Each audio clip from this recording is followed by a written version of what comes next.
what Dad can do. We prefer fresh bread, but it's difficult to find any that's reasonably priced and without all the preservatives in it. So let's see what Dad can do. My recipe is going to call for bread flour. You can use the other flour, but it takes a little more to get it where we want it when we need it. However, the bread flours have a little more gluten in them. It makes it a little easier when you're mixing everything together. My favorite is the King Arthur, but they were out when I went to the store, so I grabbed the White Lily. Should do just fine. We're going to make half of a batch, so we'll need 3 cups of flour. When you're scooping the flour for bread, you want to make sure that you don't compact it. You'll end up with too much flour and it'll mess up your recipe. So what I do is I take it and just shovel it in nice and lightly. Now when I'm baking, I always make a big mess, so that's not going to make much of a difference to you. Just make sure you got your area clean because the flour does make quite a mess. And so once I get it here, I level it off and there you go. You're good to go. I've already measured that out. We've got 3 cups of flour inside of this glass container here. The next thing we need on our recipe is we need salt. Now I use regular table salt. You can use Himalayan salt or sea salt or whatever, but I prefer to use a more fine salt because it's easier to mix and blend in than something as coarse as like the Himalayan salt, but it's salt. So I'm going to be using regular Morton salt. And the recipe calls for 2 teaspoons of salt. Here we go with the teaspoons. I like to also pre-measure everything I need for my recipe. So I've got the little containers here, or I'm sorry, the little steel cups that I'm going to put each of the ingredients in so I can press forward once I get them all measured out. Now, salt, it was 2 teaspoons. We're making half a batch, so we're going to make 1 teaspoon of salt, our measurement. Okay, 1 teaspoon of salt. Next thing we're going to need is our dry yeast. So the active dry yeast is it's pretty simple to measure out. Each individual package of dry yeast is 2 1/4 teaspoons. So we are going to just put half of that in there. So that's going to be 2 1/4 teaspoons. I use Fleisch's, Fleischmann's, but you can use any one you want. It's 2.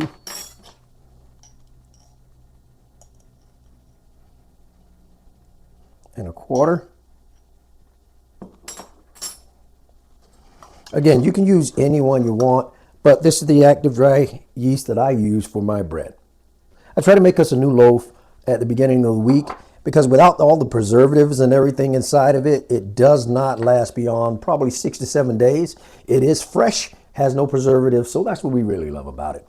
Hopefully you'll enjoy it too. So without all the things that you get in the store, you get fresh bread and none of the additives and things of that sort that everybody's trying to cut out right now.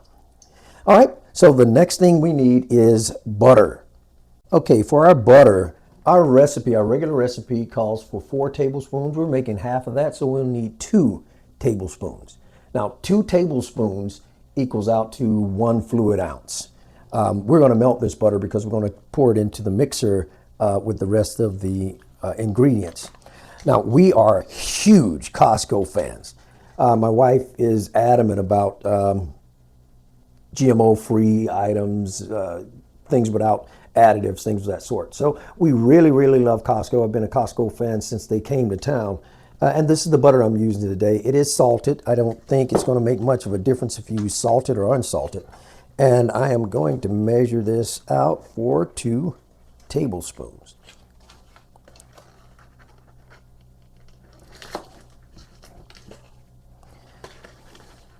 Now I do like my bread a little more buttery because we use it for all sorts of stuff. My wife is quite fond of using it for French toast. So the little buttery flavor to it is just great for us. We enjoy it. So that's the butter. Next thing we're going to need is the sugar. Now the sugar for the regular recipe calls for 2 tablespoons. We only need 1. So we're going to put 1 tablespoon of sugar into our little container here. So here we go, 1 tablespoon of sugar. Sugar's right here on the countertop for us. So 1 tablespoon is all we're going to need. All right. Now I've got all of the ingredients measured out. And here's what we do. I'm going to go ahead and work on my dry ingredients first. I'm going to take the flour and I'm going to put the salt inside of the flour.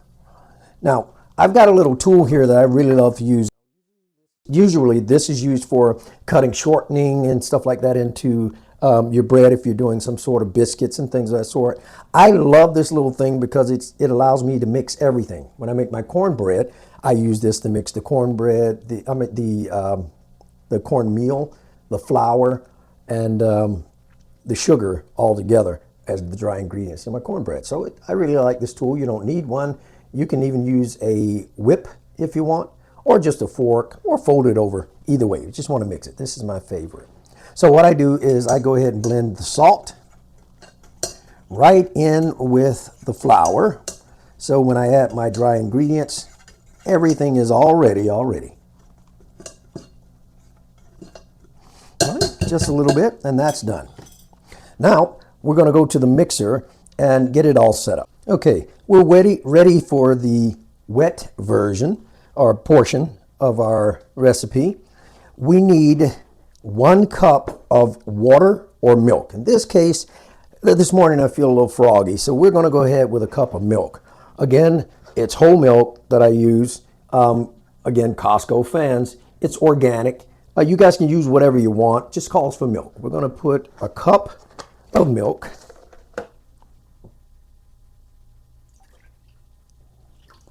in here so you folks can see. It's pretty simple to pour out a cup of milk and get it up to a temperature anywhere between 113 to 120 degrees.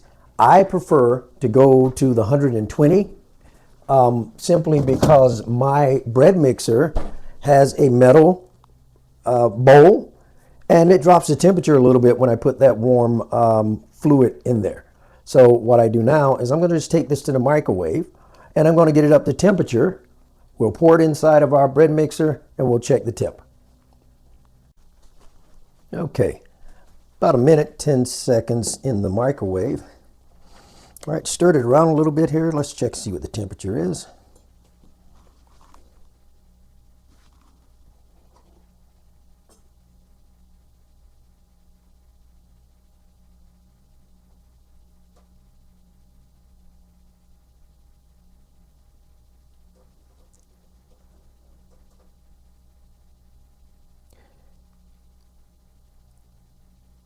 (122 degrees Fahrenheit). Darn near perfect. Okay, so I'm going to go ahead and dump it inside of the bread mixer here.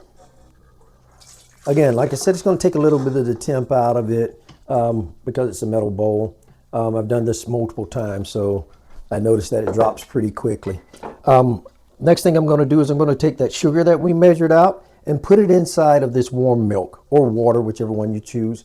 I like to do that because it helps it melt a little faster. Now, what I want to do also is I want to stir that around a little bit. Might not be a necessity to do that, but I like to be thorough. So I just take a spatula and stir it around just a little bit. Make sure that melts. And now we are going to add our yeast. So the yeast is going to go in. And I like to stir that around just a little bit also. I'm going to readjust you folks so you can see inside of the mixing bowl here in just a second. Let's go ahead and get you moved. So as you can see, all of the ingredients are inside of the mixing bowl here. We're going to give it a little time to get itself all active and start frothing, so to speak. it shouldn't take but a few moments for that to start happening. We're going to keep an eye on it, anywhere from 3 to 5 minutes. Now, from my understanding, it's not a necessity to do it, but I like to make sure my yeast is active, so we'll keep an eye on that as it goes. Meanwhile, once that's in the mixing bowl and everything is together doing what it does, I go back to my dry ingredients. The flour and the salt that we put together. This is usually when I kind of mix it over. I was just showing you folks earlier. You can do that during this time while you're waiting, but with your dry ingredients together, you're just waiting for the opportunity to add it to the yeast. Now, if you can see that, hopefully you can see that pretty good, the yeast is starting to become active.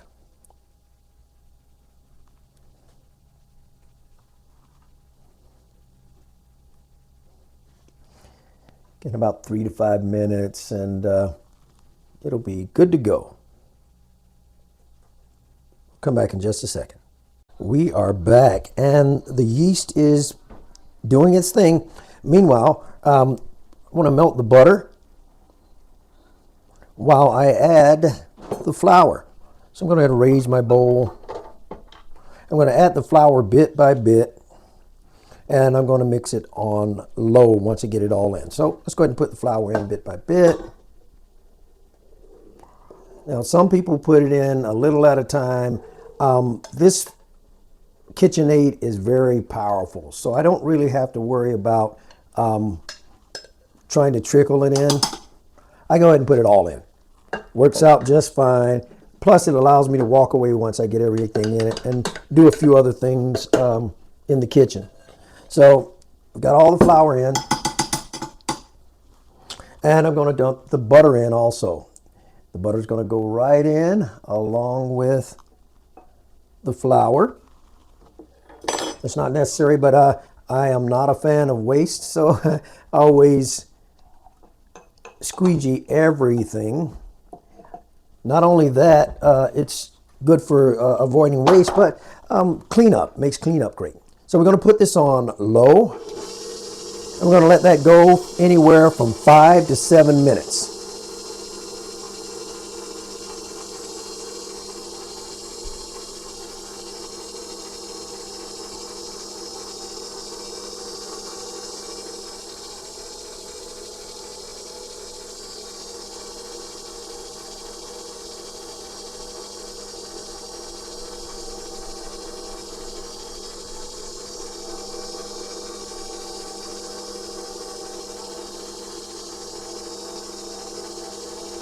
Now, it's not a necessity, but I like to knock the flour off of the walls of the mixer. Just makes it blend a little faster. Usually, it will pull itself all together and off of the walls as it completes, but I find that it blends together a little bit faster when I knock the flour off the walls.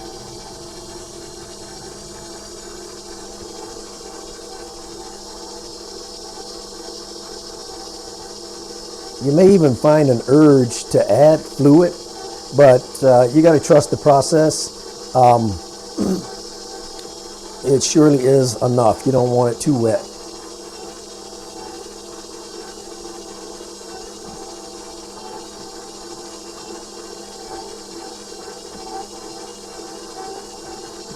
So the dough hook is doing its thing, and it's pulling it all together.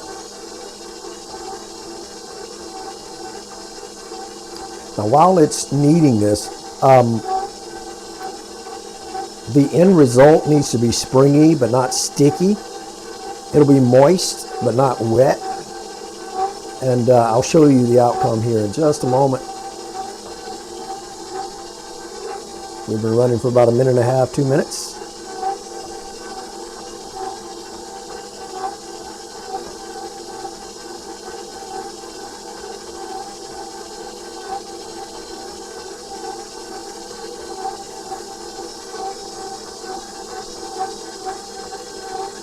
You see how it's pulling into a ball?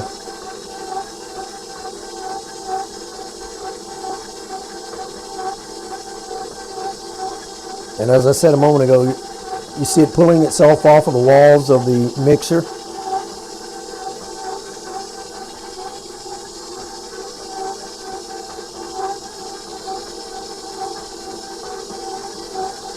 This dough hook is quite a cut in labor. If you got one, that's great. If not, if you don't have a mixer, a bread mixer, you can do this by hand. Just make sure you got some rest. It's going to take quite a bit.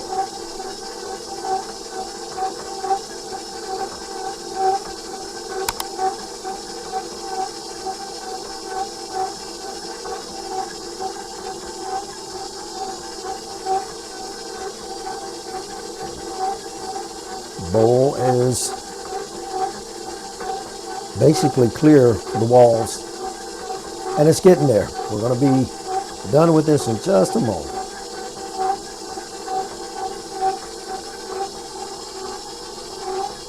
So I left this running, the video, so you can see in real time how long it takes.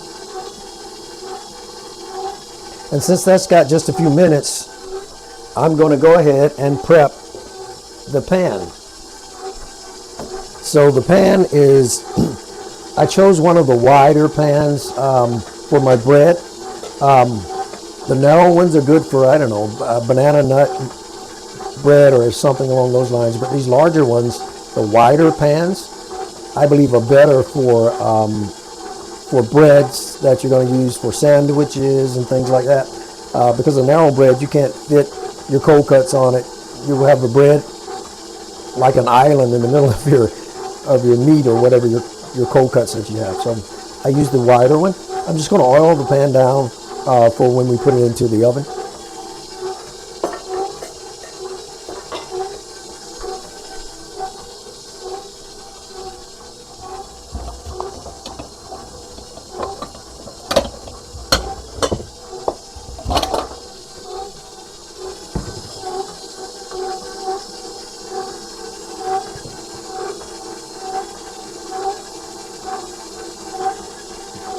The other task I'm going to take on right now is I'm going to lube the bowl that I'm going to put the dough in once it's done there, because we have to let it double in size before we roll it into a roll for the pans. So I'm going to oil that down as well.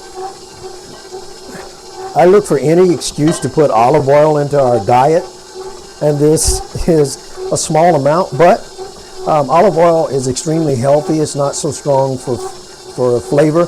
It's got a great tolerance for heat, so it doesn't burn like some of the other oils. So this is what we use a lot of in our house. So I'm going to lube that up. Got it nice and lubed. And what I'm going to do is when I'm putting the dough in, I'm going to put it in one way, and then I'll flip it over so the top is moist as well. That way it doesn't dry out while we're waiting for it to rise.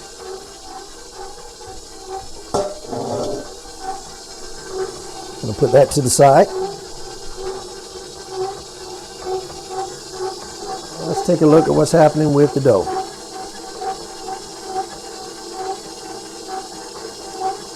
So we're coming up on our 5-minute mark.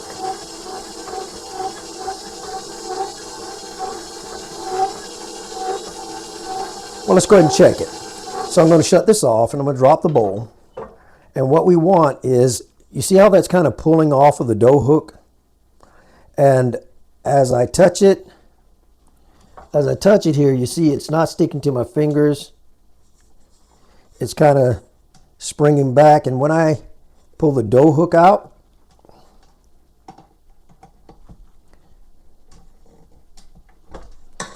it's separating really easily from it.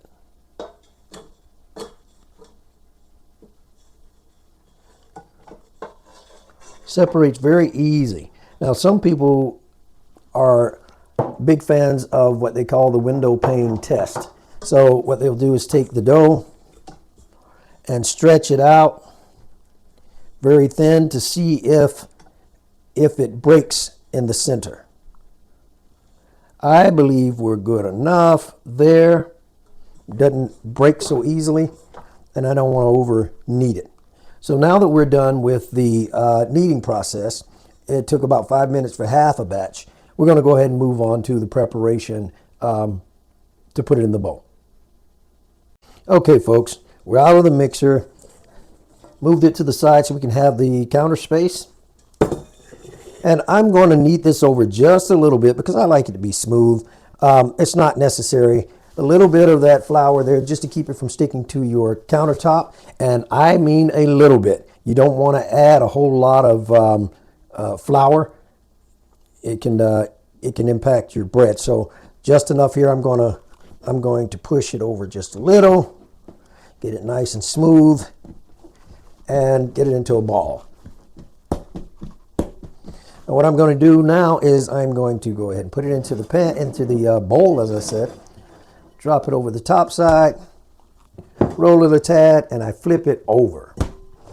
Now, that's ready to go into a warm, not hot, location. We want to make sure that it's room temperature at the very least because it'll keep the yeast active and growing.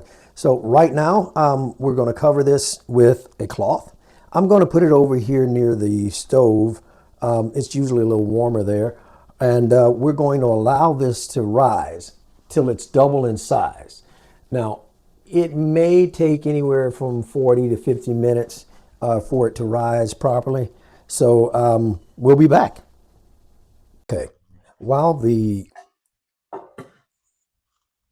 dough is rising, I'm going to make sure that the pan is lubed well, just so it slides out nice and easy. Whenever it is done, again, using olive oil, and that is good to go. Now, the dough has been rising for about 40 minutes. Gonna grab that. Looks like we are double the size now. And I'm gonna go ahead and punch it down. That is so cool. All right, we'll pull it out. And I'm only gonna fold it over a time or so. I don't like to have the holes and stuff in the loaf itself. So I don't do a lot of kneading, but I kind of try to push the open air pockets out, so to speak. And I'll fold it in on itself several times. Try and push the extra air out that happens during the yeast rising. And get it ready to be folded or rolled into our bread. So now what I'm going to do now is I'm going to stretch it roughly about, I don't know, 6 to 8 inches wide and about 12 inches long. And we're going to roll it over nice and tight on itself. So I do this by pressing out while I'm pressing down and want it in a nice rectangular shape if we can. Takes a little bit of working, but anything worth keeping is worth working for.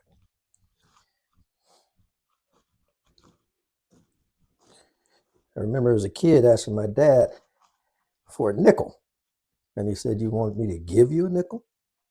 So that's a good lesson. Anything that you want, you need to be able to work for it or be willing to work for it. So the rewards of this homemade bread loaf takes a little bit of work.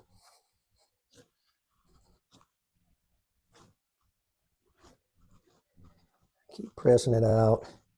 I try to make it even all the way across. You don't want a thick portion here and a thin portion there. It makes your loaf uneven when you roll it up.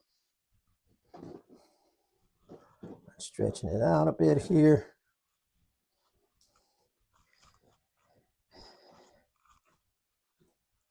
Trying to get it as rectangular as I can.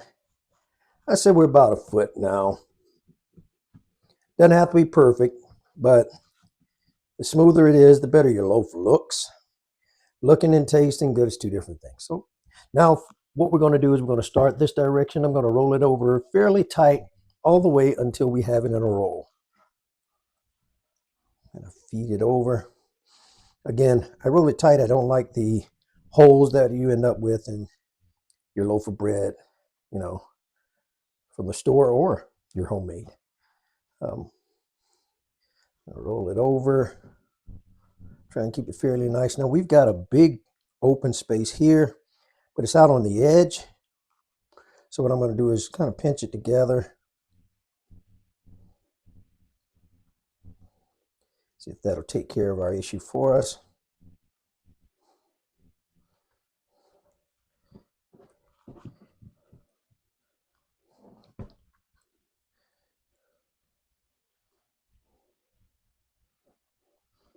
Again, doesn't have to be perfect, but I like for it to look at least like a unified little project or product, so to speak. And if it's really going to bother you, you can roll it out a little bit more. I think it'll be just fine. And now I take the edges. You want to pinch those together and kind of tuck it under slightly. Right, do the opposite side as well. You want to close that up because once it sits and rises, it's going to make us a solid roll. These little portions here, I'm going to pinch them closed as well.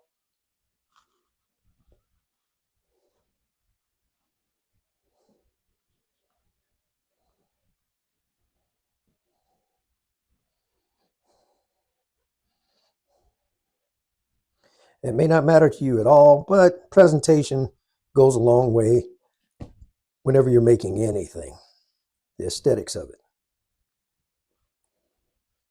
Again, not necessary, but I'm going to roll it just a tad bit to make it even. All right, so I think we're good to go. Not the most beautiful loaf I've made, but it's going to work out just fine. So I'm going to go ahead and lift that with the seam side down and put it right into our pan. Now we're going to cover this too and let it rise for roughly about 25 minutes until it's the size of the loaf we want as an end product. So I'm going to let that rise, and 25 minutes, we'll be back. Okay, so we've let it rise to its size that we want. Notice that I've got it kind of filling out the pan as the full loaf size. Now those little portions that we pinched didn't completely close off, but they're a little better. That's not going to impact us for the bread itself. So we were good to go. We're going to put this in the oven at 350 degrees for anywhere between 25 to 30 minutes. We're going to go 25 because we want the edges to be a little softer. Also, you can butter it now before it goes in or afterwards. For today, I'm going to butter it once we take it out of the oven. I'm going to go ahead and put that in right now for 25 minutes. Center, top shelf, and I'm going to set my timer for 25 minutes. And it's as easy as that. Now, we just give it that time frame. We're going to put it on a cooling rack when we pull it out.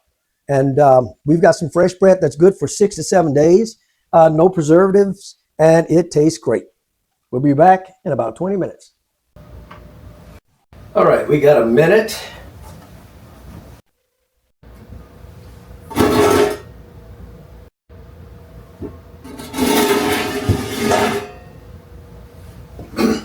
Before we pull it out, oh, I wish you could smell this. It smells so good. The whole house has that smell of that yeast bread, and it just smells so wonderful. So what I did was I went ahead and melted a little bit of butter. Not a whole lot, just something to coat it with. And I've got a little brush that I'm going to spread across the top of it before I put it on the cooling rack, or maybe I'll do it after we get it on the cooling rack. But we're going to butter the top of it as soon as we get it out.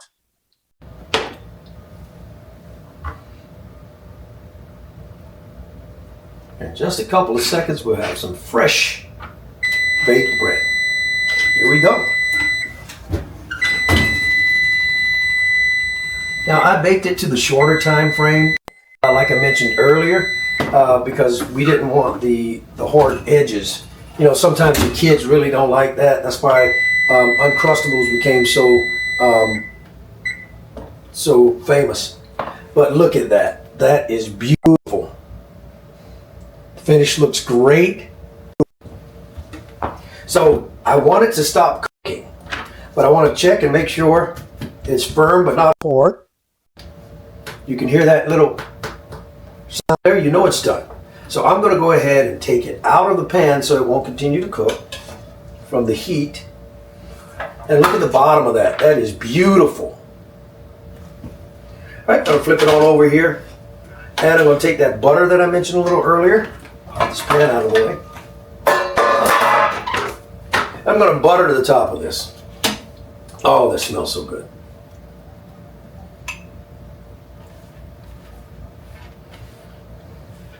Now, granted, like I said before, you could butter this before you put it in the oven, which is what I usually do. I wanted to try it this way. Today, I'm trying a half batch, as well as buttering it after it comes out of the oven too. So, trying to see how this turns out, as opposed to how I regularly do it. So far, everything seems to be great. So, going to butter this down really good.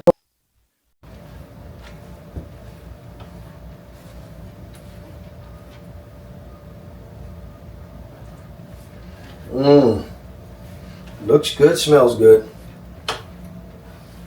Looks good, sounds good, smells good. Must be good. All right. So there we go. Now we're going to allow this to cool. And once it's cooled, we'll put it in a cutter that we have. And I've got bags also from Amazon. Once it's all cut, and we can put it away and use it for the week. We'll be back when it's cool enough to cut. So we're back. The loaf has cooled quite a bit, and I've got a little bread slicer rig from Amazon. This one's pretty good. They sell quite a few of them. You can find whatever works best for you. It's got the crumb catcher here, and all the different little grids where you can cut your bread, whatever thickness that you want. We're going to use the one that I've got in here right now. Works pretty simple. You put the left side in here with the different grades across it, and the one that matches go to the opposite side, depending on the width of your loaf. So what I do is I take my loaf, I'll put it in here, and then I just take the other piece and put it wherever the width demands, right? So put it right there. And then there's these little pieces here that hold the bread in place for when you get ready to slice it. So I'll place that here at the very back. It's a little slot so it kind of goes in, and it holds it together for us. Same thing on the opposite side. You can see the grooves here in it. Hopefully you can see the grooves pretty good. And I'll place that on the opposite side. And that puts the bread right where we want it in order to cut it. Now, I've got a bread knife.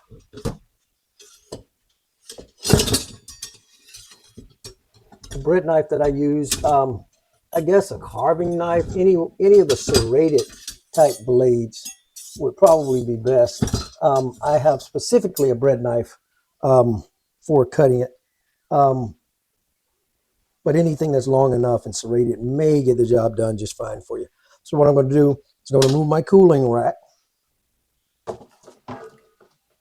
And we just start cutting. So I want thinner slices this time. So I think what I'm going to do is cut it at the thickness of each one of these individual pieces. If you want thicker bread for, I don't know, for anything you may use Texas toast for, anything like that, you can cut it every other one or whatever you need for your thickness. So I'm going to cut this first one. Note how easy this slicing is. Let me make sure you can see that.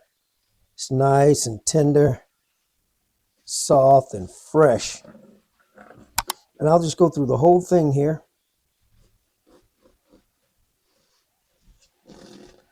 Cutting the bread. You may like yours a little thicker, but I just want it to be, you know, sandwich bread, so I'm not going to cut it too thick.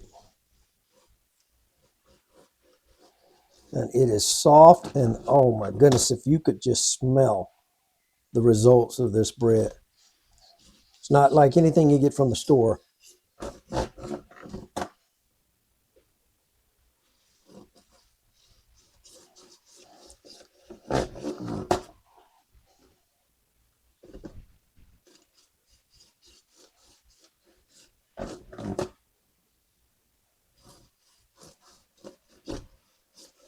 Maybe one of these days I'll get me an electric bread knife.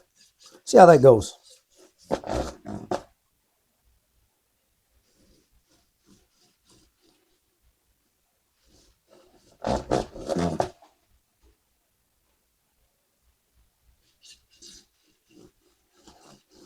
The loaf is very soft, so it does wiggle a bit.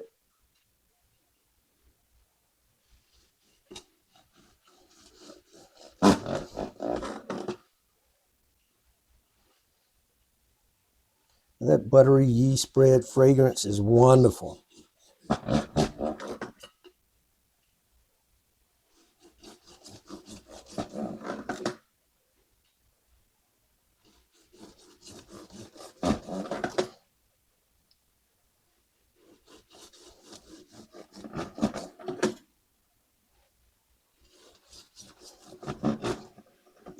And there we go. It's all sliced. You can see it's ready. Got my bread bags that I got from Amazon. Comes with the tie. I'm going to go ahead and pull this end piece, or both end pieces, off so that we can slide that out. You notice the slice that fell open? Folks, you can see how the bread turned out. Just like what you'd see in the grocery store, but it is without preservatives or anything else. No dyes, nothing. You know exactly what's in it because you put it in there. So now, let me get my bag prepared.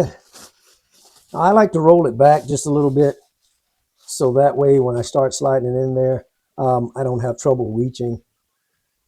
So you can force it off the back and start feeding it in like I'm doing. Or if you want to pick the whole thing up and drop it in there, that'll work also.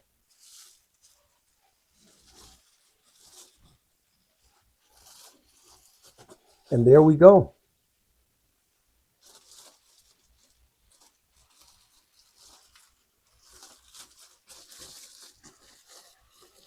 Homemade bread, very fresh, very soft, great aroma. I want to show you what the slices look like. That is wonderful and delicious. Oh, the smell. Okay, so homemade bread, sliced bread for the week. Yet another thing that Dad can do. See you in the next episode.